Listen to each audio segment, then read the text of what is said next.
There's no such thing as a good or bad memory. There is no such thing as a good or bad memory.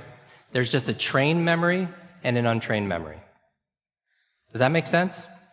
Now, here's the thing. I grew up with these learning challenges. I had all these difficulties all through school, all through elementary, middle school, junior high, high school. I had all of these challenges. At the age of 9, I remember a teacher looking at me thinking I wasn't either smart enough to understand what she was saying or wasn't paying attention. She was talking to another adult, and she said, "That's the boy with the broken brain."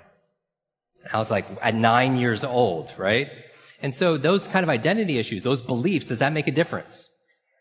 Yes, right? And a lot of people believe that they can't do certain things. They can just never remember names. So I could teach them a strategy, but if the belief is not changed, what happens? It's not, because it becomes self-fulfilling. I remember running a marathon, and preparing for it, I read a chapter of one of the books, and it was on the psychology of running a marathon, right? The mental part.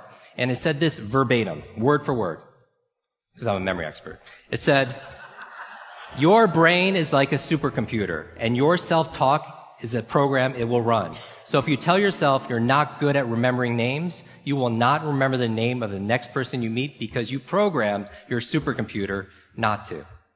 A lot of people say, "Oh, I have a bad memory," right? They always say, "I have memory," or "I have focus," or "I don't have focus," or "I have creativity," "I don't have creativity." I want you to scrap that. Creativity is not something you have, it's something you do. Focus is not something you have, focus is something you do.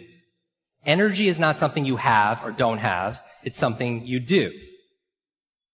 Memory is not something you have, it's something you do. And what's the benefit of turning it into a do, as opposed to something you have? What's the benefit? You have control over it, because you could put it into a process. It becomes a strategy, because there's a strategy for reading faster. There's a strategy for remembering names. There's a strategy for having focus.